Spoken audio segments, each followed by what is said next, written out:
વચનામૃતની સભાના સમજવા જેવા ચાર બોધ, સમજવા જેવી ચાર શિખામણ. એક, આપણે 262 વચનામૃતો છે, પણ એમાં આપણે કોઈ પણ વાંચતા હોય તો પહેલો સમય બતાવે છે. સંવત 1876 ના માગશર સુદ ચોથને દિવસ સ્વામી શ્રી સહજાનંદજી મહારાજ દાદા ખાચરના દરબારમાં રાત્રિને વિશે સાધુની જાયગાને વિશે પધાર્યા હતા. સર્વ શ્વેત વસ્ત્ર ધારણ કર્યા હતા.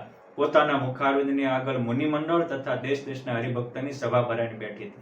આ પ્રત્યેક વચનામૃતની સભાઓ છે. હા, આ પહેલું જ વચનામૃત એ બતાવે છે કે વચનામૃતની સભા છે એ આપણને ભગવાન આપણી સાથે છે એવું બતાવે છે. વચનામૃતની સભા, ઘણાને એમ થાય કે સભા વાંચી એટલે હું, અરે બાપ, વચનામૃતની સભા એ સ્મૃતિ છે. પહેલું વચનામૃતની સભાનો બોધ છે સ્મૃતિ રાખો. હરિ સ્મૃતિ સર્વ વિપત્તિનો વિનાશ કરી નાખશે. હરિસ્મરણ જન્મ મરણના રોગને ટાળી દેશે. હરિસ્મરણ આપણા અંતરમાં અલૌકિક ઉર્જા પ્રાપ્ત કરાવશે. એટલે પહેલો બોધ છે સ્મૃતિ રાખો. સ્મૃતિ રાખવાથી, અને બીજો બોધ છે કે સ્મૃતિ સાથે પ્રત્યક્ષ ભાવ રાખો. પ્રત્યક્ષ ભાવ પણ એટલો જ જરૂરી છે. કેમ જે તે દિવસે હોય કે આજ હોય, વચનામૃત એ પરખ લખાયેલો ગ્રંથ છે. માટે આપણે બીજો બોધ કે પ્રત્યક્ષ ભાવથી વચનામૃતનું આપણે શ્રવણ કરવાનું. મહારાજે એવું કીધું કે પોતાને મળી એવી જે પ્રત્યક્ષ મૂર્તિ એને અંતરમાં, એટલે પોતાના અંગો અંગમાં કે બીજાના અંગો અંગમાં જોવી એને અંતરદ્રષ્ટિ કહેવાય. આ પ્રત્યેક સભા આપણને અંતરદ્રષ્ટિનો ઉદ્બોધ કરે છે. માટે બીજી શિખામણ છે, પહેલી શિખામણ સ્મૃતિ રાખવી, બીજી શિખામણ છે પ્રત્યક્ષ ભાવ રાખવો. વચનામૃતની ત્રીજી શિખામણ છે પ્રતીતિ. સ્મૃતિ, પ્રત્યક્ષ ભાવ અને પ્રતીતિ વિશ્વાસ, ઓથેન્ટિક છે. એટલે કયા સમયે કયા સ્થાનમાં કેવી રીતે કેવા વસ્ત્રો પહેરીને ભગવાન બોલ્યા એ ઐતિહાસિક દસ્તાવેજી પુરાવો એ વચનામૃતની સભા છે. આ બ્રહ્માંડમાં અનેક ગ્રંથો રચાયા, પણ કયા દિવસે કયા સ્થાનમાં કયા સમયે કેવા મુખે કેવા કપડા પહેરીને કોને પ્રશ્ન પૂછ્યો શું ઉત્તર આપ્યો, આવો પ્રામાણિક ગ્રંથ હોય તો એ માત્ર વચનામૃત એક છે. અને પ્રામાણિકતાનો દસ્તાવેજી પુરાવો એટલે એ વચનામૃતની દિવ્ય સભા છે. વળી વચનામૃતમાં મોટા ભાગના 262 વચનામૃતમાં ભગવાન સ્વામિનારાયણ 200 ઉપરાંત વચનામૃતમાં સર્વ શ્વેત વસ્ત્ર ધારણ કર્યા એવો ઉલ્લેખ આવે છે. પરમાત્મા હતા તો શ્વેત વસ્ત્ર ધારણ કરતા, સદા શ્વેતાંબર શિરીષ ધારતા. શ્વેત વસ્ત્ર એ સાત્વિકતાનું પ્રતીક છે. શ્વેત વસ્ત્ર એ સાદગીનું પ્રતીક છે. માટે જેનું જીવન સાદું અને જેનું જીવન સરળ એનું નામ સાધુ. શ્વેત, સાદા એટલે શું? તો જે મળે એનાથી નિર્વાહ કરી લેવો એ સાદાઈ છે. માટે ઈશ્વરની અનુભૂતિ કરવી હોય તો સાત્વિક જીવન જીવો. અને છેલ્લું અને સમજવા જેવી શિખામણ છે એકતા. જો વિખાશો તો વિનાશ પામશો, એક રહેશો તો અલૌકિકતા પ્રગટ થશે. વચનામૃતની દરેક સભા એ આવે છે કે પોતાના મુખારવિંદની આગળ પરમહંસ તથા દેશ દેશના હરિભક્તની સભા ભરાઈને બેઠી હતી. એમાં પણ 262 માં 182 વચનામૃતો દાદા ખાચરના દરબારમાં સભા ભરીને બેઠા હતા. દાદાના દરબારમાં હું કામ સભા ભરીને બેઠા? દાદા ખાચર નહીં બેઠતા હોય એટલે ભગવાન ત્યાં સભા કરીને બેઠા. કઈ રીતે નહીં બેઠતા હોય? તો સમજો કે ભગવાન સ્વામિનારાયણ વખતે 3000 જેટલા પરમહંસો હતા અને 20000 જેટલા ભક્તોનો સમુદાય હતો. 20000 માંથી 1000 જ ભક્તો હોય, 3000 માંથી 300 સંતો હોય, તોય તે 1200-1300 નો તો સમુદાય થયો.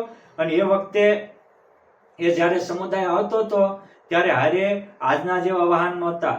કોઈની પાસે બળદગાડી હોય તો કોઈ પાસે ઘોડા વગેરે, ઊંટ ગાડી વગેરે વાહન હોય. તો માણસને જોવે એની કરતા 10 ગણું પશુને જોવે. આ ભગવાન સાથે આખો કાફલો દાદા ખાચરને મંજૂર હતો. આ એક સાધુને માનવા, આ સાધુને નહીં માનવા, એને પુરુષોત્તમનો વાસ ન થાય. માત્ર એક ગ્રુપવાદ બની જાવ એ પુરુષોત્તમ નારાયણના વચનામૃતનો અનાદર છે. માટે વચનામૃતની સભા કહે છે કે દાદા ખાચરે મુક્તાનંદ સ્વામી પાસે કંઠી બાંધી, એના ગુરુ હતા, તો પણ પુરુષોત્તમ નારાયણના સંબંધે બધા પરમહંસોને એટલા જ સદભાવથી સેવતા હતા. જે દાદા ખાચરના ઘરે પુરુષોત્તમ નારાયણ રહ્યા એને ગ્રુપવાદથી બહાર ઉઠ્યા હતા. વચનામૃતની સભા આપણને બતાવે છે કે પુરુષોત્તમને પ્રસન્ન કરવા હોય અને વચનામૃતને સમજવું હોય તો પહેલા તો દાદા ખાચર જેવી વિશાળતા કેળવજો. સૌ સંતોમાં સદભાવ કેળવજો. પંચવર્તમાન પૂરા સુરા હોય એમાં પરમાત્માનો ભાવ સમજી અને સેવજો.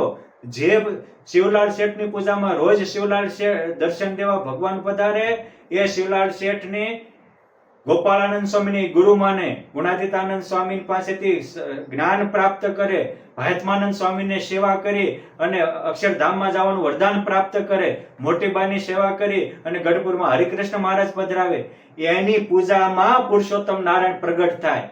માટે જે કોઈ દાદા ખાચર છે, પર્વતભાઈ છે, શિવલાલ શેઠ છે, વડોદરાના નાથ ભક્ત છે, ગોપાળાનંદ સ્વામી ગુરુ માનતા હોય તો બધા સ્વામિનારાયણ ભગવાનના સંતોને મહાન માને છે.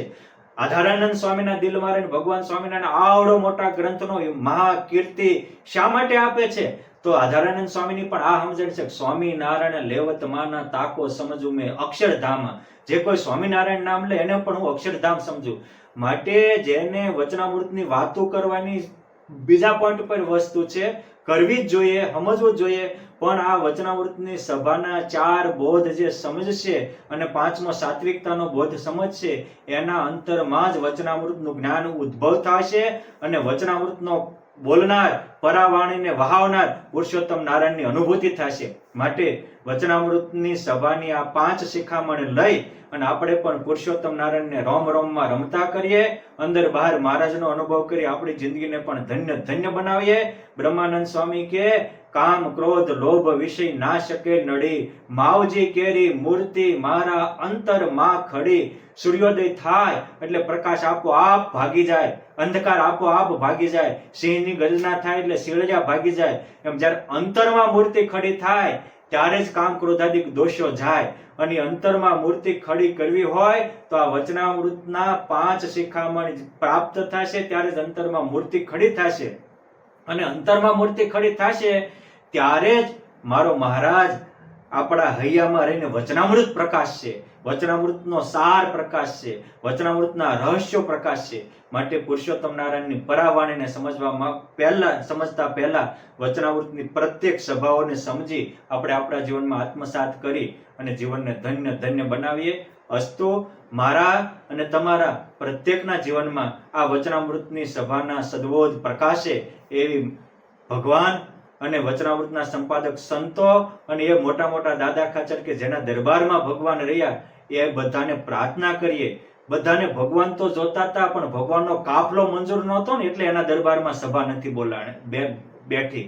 માટે કાફલા સાથે પુરુષોત્તમનો સ્વીકાર કરી આપણા વિકારને વિનાશ કરી આપણા જીવનને ધન્ય ધન્ય બનાવીએ એવી મહારાજ અને મુક્તોના પાવન ચરણોમાં પ્રાર્થના. અસ્તુ. જય સ્વામિનારાયણ.